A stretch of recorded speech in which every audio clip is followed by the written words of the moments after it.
नाज़िर टनी डाम में तालीम खाते में भर्ती थियल स्टाफ जे मुलाज़िमनि गुज़िरियल 27 महीननि खां पघारूं जारी न थियण ख़िलाफ़ एहतजाज कयो आहे। रवा सां पेश आहे प्राण अली सोहो जी हीअ रिपोर्ट। नाज़रीन, तालीम खाते जे लोअर स्टाफ जे मुलाज़िमनि पारां गुज़िरियल 27 महीननि खां पघारूं जारी न थियण ख़िलाफ़ ही हिते अॼु टणजाम प्रेस क्लब आॾो एहतजाजी मुज़ाहिरो करे रहिया आहिनि। इन खां अलावा बि हिननि जेको आहे गुज़िरियल 27 महीननि खां वक़्तनि जेको आहे केतिरनि ई प्लेटफॉर्मनि ते एहतजाज बि कयो आहे ऐं वस वारनि खे दायो बि आहे, पर जेको आहे संदन अञा ताईं मसइलो हल न कयो वियो आहे। हिननि अॼु बि जेको आहे टणजाम प्रेस क्लब आॾो मुतालबनि जी मञता लाइ एहतजाजी मुज़ाहिरो करे रहिया आहिनि। ही छा था ॿुधाइनि, हिननि सां छा मसइलो आहे, अचो इन्हनि सां ॻाल्हि ॿोल। 27 महीने से जो अपनी सैलरी के लिए परेशान हो रहे हैं एजुकेशन डिपार्टमेंट में 124 लोअर स्टाफ।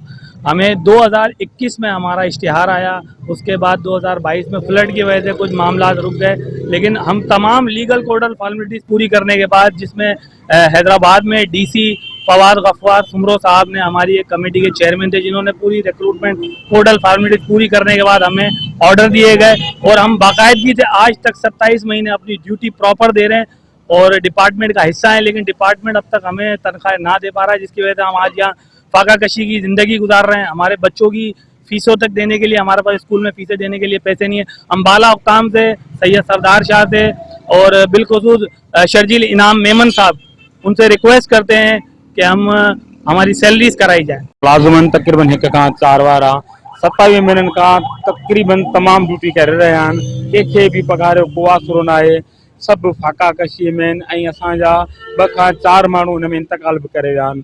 सदर आसिफ ज़रदारी साहब ऐं शर्जील साहब, इन खां मुतबाना गुज़ारिश आहे असां तव्हांजो हिसो आहियूं, असां तव्हांजा आहियूं, महिरबानी कयो असांखे पघार इशू कयो ऐं फाका कशीअ खां बचायो, असां रोडनि ते अची विया आहियूं। असांजी 8/8/2023 खां वठी अॼु 2025 खोले मुसलसल ड्यूटी कंदा आहियूं एजुकेशन डिपार्टमेंट ते। 27 महीना मुसलसल थी आहिनि अॼु। कंहिंखे का जूं बि कोन थी सूरत, भाई 1 ग्रेड जो ऑर्डर आहे, पोइ असां को पंहिंजो ऑफिसर कोन आहियूं। 18 ग्रेड जी का ड्यूटी असांखे कोन मिली आहे। नाइब कासर जी माना छा हूंदी आहे, जंहिंजी सैलरी 35 खां वठी 37,000 जेको सीएम मुराद अली शाह जेको सो ऐलान कयो आहे, त नंढे मुलाज़िम जी पघार ई 37,000 रुपया हूंदी आहे ऐं मुसलसल ड्यूटियूं करण बावजूद बि को कंहिंखे का फिकर ई कोन्हे को त भाई ॾिसो पीपल्स पार्टी जो मंशूर रहियो आहे त चाहता है हर इंसान रोटी कपड़ा और मकान। हिननि जूं ॻाल्हियूं ॿुधियूं, हिननि जो इहो ई चवणु आहे त असांजूं जेको आहे पघारियूं जारी कराए ऐं परेशानी खां बचाए वञे। कैमरा टीम सां गॾु इमरान अली, मेहरान टीवी टणजाम।